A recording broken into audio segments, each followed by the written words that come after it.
تقوی کے حوالے سے جو آیت ہے میرے ذہن سے اچانک نکل گئی کہ بے شک اللہ مومنین کو تقوی کے لیے ٹیسٹ کر رہا ہے. تو یہ ہم سب کا تقوی کا ٹیسٹ ہو رہا ہے کہ تمہارے پاس اپرچونٹی کھلی ہے, انسٹاگرام ہے, فیس بک ہے, سب کچھ ہے, اب اپنے جوہر دکھاؤ, اب اپنے وہ اندر کے اس ہیرو کو جگاؤ, اپنے نفس پہ قابو کر کے دکھاؤ, اور اللہ تعالیٰ ریوارڈ کرنے والا. تو اس لیے بلیور جو ہے وہ ٹیسٹ کیا جاتا ہے, ہم میں سے ہر بندہ ٹیسٹ کیا جائے گا کسی ایڈکشن سے, کسی چیز سے, کسی سن سے. لیکن اللہ کو وہ پسند ہے جو ریپینٹ کرتا ہے, بار بار فورگیٹ کر جاتا ہے لیکن بار بار پلٹی کھاتا ہے. جھپٹنا پلٹنا, پلٹ کر جھپٹنا لہو گرم رکھنے کا ہے ایک بہانہ. تو پلٹتا ہے, بار بار جھپٹتا ہے, گرتا ہے پھر اٹھتا ہے, گرتا ہے پھر اٹھتا ہے, اپنے آپ کو ڈاؤن نہیں کرتا, گھٹنے نہیں ٹیکتا گناہ کے آگے, کھڑا ہوتا ہے, مقابلہ کرتا ہے. if he is reminded he will remember. اور اس کی ہدایت کی نشانی یہ کہ جب اسے ریمائنڈر دیا جائے وہ ریمائنڈر لیتا ہے, آکڑ نہیں دکھاتا آگے سے. یہ نہیں کہتا مائنڈ یور اون بزنس, تمہیں کیا تکلیف ہے, میں جو مرضی کروں. اب تو لوگ ایسے کہتے ہیں نا کہ تمہیں کیا تکلیف ہے, میں جو مرضی کروں. تو ہدایت کی نشانی یہ کہ جب اسے ریمائنڈ کرایا جائے اور ریمائنڈر اسے افیکٹ کرتا ہے. اور یقین کیجئے ہماری میجورٹی یوتھ اس کیٹیگری میں فال کرتی ہے. ہم جج کر لیتے ہیں کسی کی ڈریسنگ سے, جیسے خواتین ہیں یونیورسٹی میں, آپ کو پتہ ہے ڈریسنگ کس طرح کی ہوتی ہے, ہم انہیں دیکھ کے جج کر لیتے ہیں کہ لو جی یہ تو ڈریسنگ ایسی ہے, لہٰذا یہ تو ویسے ہی جو ہے اسلام سے بہت دور ہے. کیا پتہ آپ انہیں ریمائنڈر دیں, کیا پتہ کوئی ایک حدیث سنائیں, کیا پتہ ویسے ہی انوائٹ کریں کسی حلقہ میں, وہ کہ اللہ رسول کی بات سنیں اور انہیں افیکٹ کر جائے اور ان کا دل تبدیل ہو جائے, چینج ہو جائے. اس لیے کبھی بھی جج کسی کو نہ کریں, ریمائنڈر دیں. فذکر ان نفعت الذکر سیذکر من یخشی, نصیحت کرو دوسروں کو اگر نصیحت اس کو فائدہ دیتی ہے. جو اللہ سے ڈرنے والا ہے, جو ہدایت پہ ہے, وہ نصیحت پکڑ لے گا. ہمارا کام ہے نصیحت کرنا, ہمارا کام جج کرنا نہیں ہے. تو یہ حدیث بہت ہوپ فل ہے, بہت ہوپ دلاتی ہے کہ انسان بار بار پھسلتا ہے, گناہ کرتا ہے, فارگیٹ فل ہے. انسان کا مطلب ہی بھولنے والا ہے. اسی لیے یہ حلقات, یہ ریمائنڈرز بہت ضروری ہیں کہ اپنے آپ کو بوسٹ رکھو. قرآن ڈیلی پڑھنا اسی لیے بہت ضروری ہے. جو بندہ روزانہ قرآن پڑھتا ہے, تھوڑا تدبر کرتا ہے, وہ بچ جائے گا انشاءاللہ. بہت امید ہے کہ وہ ان چیزوں سے بچ جائے گا. تیسری نشانی کہ آپ ہدایت پر ہیں, یہ تو تھی نا کہ آپ اللہ کی طرف بھاگتے ہیں, ریپینٹ کرتے ہیں گناہوں سے. تیسری نشانی ہے کہ you see your own mistakes. یہ بہت بڑی نشانی کہ آپ ہدایت پر ہیں, آپ کا دل صاف ہے. اپنی مسٹیک دیکھنے سے کیا مراد ہے؟ ہم سب دوسروں کی مسٹیکس تو دیکھتے ہیں, دوسروں سے تو بہت شکایت کرتے ہیں. کیا ہمیں اپنی غلطیاں نظر آ رہی ہیں؟ کیا ہمیں اپنی خامیاں نظر آ رہی ہیں؟ اپنی خامیاں نظر آنا بہت بڑی بلیسنگ ہے, اور یہ اللہ کی طرف سے نشانی ہے کہ اللہ آپ کو پسند کرتا ہے. اس لیے اللہ تعالیٰ آپ کو آپ کی خامیاں دکھاتا ہے کہ آپ کریکٹ کریں, ریفائن ہوں, امپروو ہوں, اور مزید بہتر بن جائیں. اسی لیے دیکھیں اللہ ہمیں ایسی سچویشن میں ڈالتا ہے جہاں ہماری خامیاں ایکسپوز ہوں. وہ ایک کوٹ ہے نا بڑا زبردست کہ اگر آپ کے ارد گرد صرف ایسے لوگ ہیں نا جو آپ کی تعریف ہی کرتے ہیں, تو اس کا مطلب آپ گرو نہیں کر رہے. اگر آپ کا کوئی ایسا دوست نہیں ہے نا جو آپ کو آپ کی خامیاں نہیں بتاتا, یا آپ کو آپ کے گریبان میں نہیں کبھی کبھی جھانکنے پہ مجبور کرتا, تو اس کا مطلب کہ آپ کی فرینڈ شپ جو ہے وہ صرف مٹیریلسٹک پرپس کے لیے, کیونکہ سنسیئر دوست ہمیشہ آپ کو کریکٹ کرے گا. تو تیسری چیز میں آپ سب کو بتا رہا تھا کہ سینگ ونز اون مسٹیک, اپنی غلطی دیکھ لینا. اس کے بارے میں ایک آیت آپ کو سناتا ہوں, سورہ توبہ آیت number 102. And there are others who have acknowledged their sins. They had mixed a righteous deed with another that was bad. Perhaps Allah will turn to them in forgiveness. Indeed, Allah is forgiving and merciful. یہ کس کے بارے میں آیت ہے؟ کچھ صحابہ تھے جو غزوہ تبوک پر نہیں جا سکے تھے. غزوہ تبوک کے بارے میں پتہ ہے نا آپ کو, جو رومنز کے خلاف نبی صلی اللہ علیہ وسلم ایک جنگ لڑنے گئے تھے, اور یہ ڈیسائسو وار تھی, اور یہ ایکچولی فتح مکہ کے بعد ہے غزوہ تبوک. غزوہ تبوک کے بعد سورہ توبہ نازل ہوئی ہے. تو ایک صحابی تھے کعب بن مالک, بہت نیک صحابی, بہت اچھے صحابی, لیکن کیئرلیسنس کی وجہ سے وہ اللہ کے نبی کے ساتھ جہاد پہ نہیں جا سکے.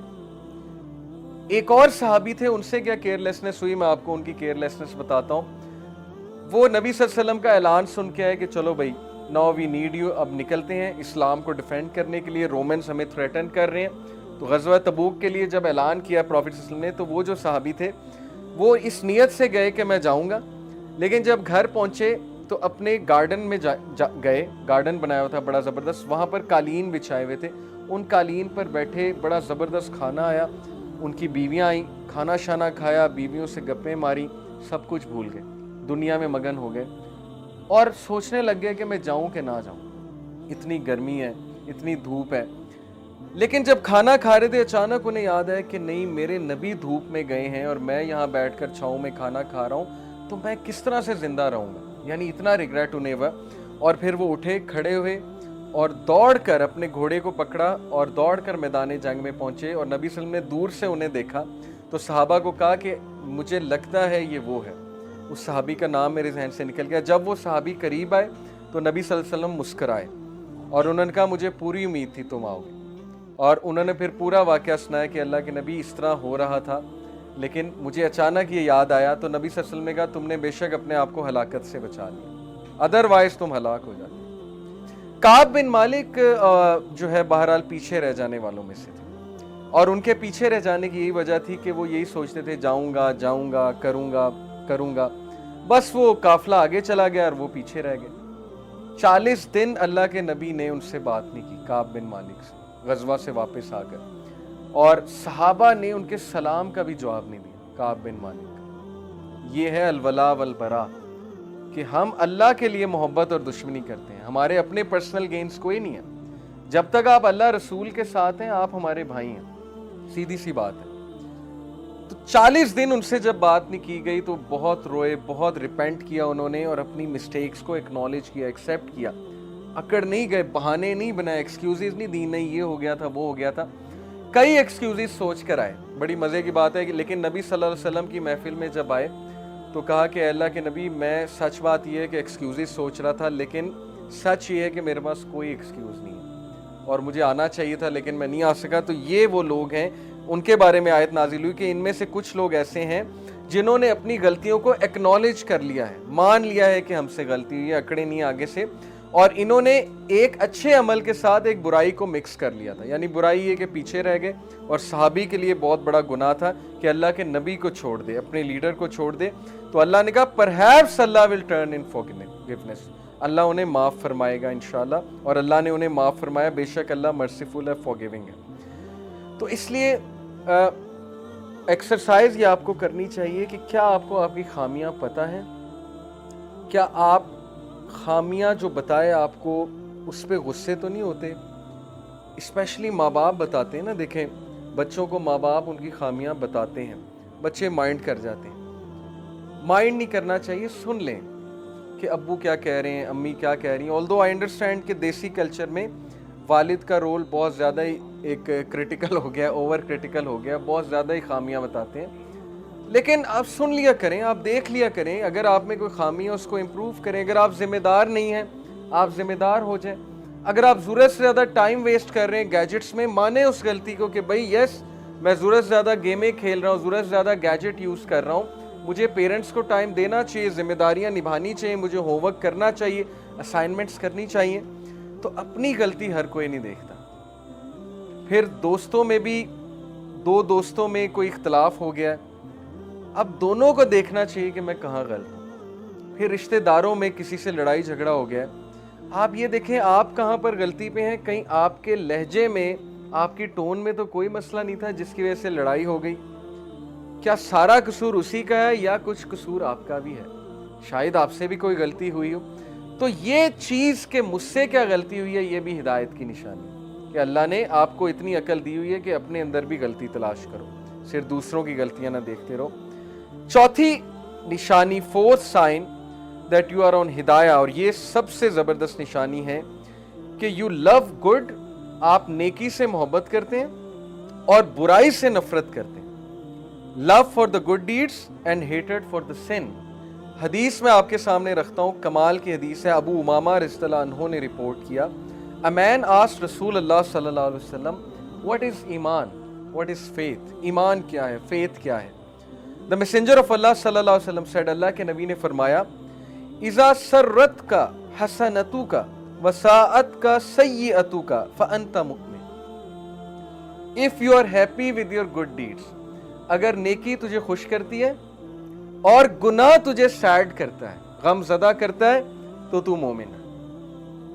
کیا کمال کرائٹیریا. اگر نیکی تجھے خوش کرتی ہے, یعنی کبھی کبھی آپ چیریٹی کرتے ہیں, کسی کا دل بہلاتے ہیں, ماں باپ کے لیے کچھ کرتے ہیں, ہاتھ بٹا دیتے ہیں, یا نماز پڑھ کے آتے ہیں اور وہ چیز آپ کو خوش کرتی ہے, تو یہ نشانی ہے ایمان کی.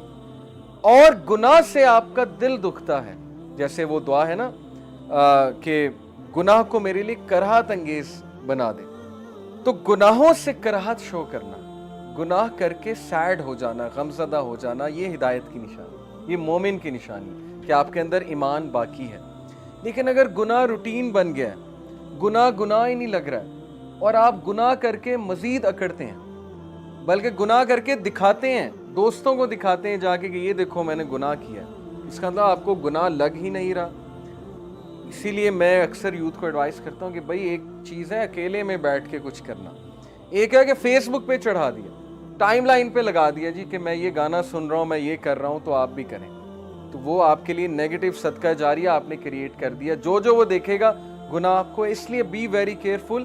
اکثر ہم وہ پیجز لائک کر لیتے ہیں, وہ چیزیں شیئر کرتے ہیں جس سے کوئی اور فتنے میں پڑ جاتا ہے. تو یہ ہمارے لیے بہت خطرناک چیز ہے. اس لیے برائی کو برائی سمجھیں, گناہ کو روٹین نہ بننے دیں. تو ہدایت والا وہ ہے جو نیکی کر کے خوش ہوتا ہے اور غم زدہ گناہ اسے غم زدہ کرتا ہے. The man said, O messenger of Allah, what is sin? اے اللہ کے نبی گناہ کیا ہے؟ The Prophet صلی اللہ علیہ وسلم said, اذا ہاک فی نفسک شیء فدعہ. گناہ یہ ہے کہ اگر تیرے دل میں کوئی چیز کھٹکے اور تجھے کھٹکنا محسوس ہو رہا ہے تو یہ گناہ ہے. یعنی فالو یور کانشیس. اکثر ہوتا ہے نا, آپ کو کچھ کر تو رہے ہوتے ہیں, دوستوں نے پلان تو بنا لیا, اور رات کو اکٹھے ہوتے ہیں, یہ کرتے ہیں, لیکن وہ کھٹک تو رہی ہوتی ہے بات کہ یار کام تو غلط ہے. اور یہ کھٹکنا ہدایت کی نشانی ہے. جن کو کھٹکتا ہی نہیں ہے تو پھر سمجھ لیں کہ وہ پھر اللہ کی ناراضگی ہے. کھٹک ہی نہیں رہا, سمجھ ہی نہیں آ رہی ہے, گناہ ہے.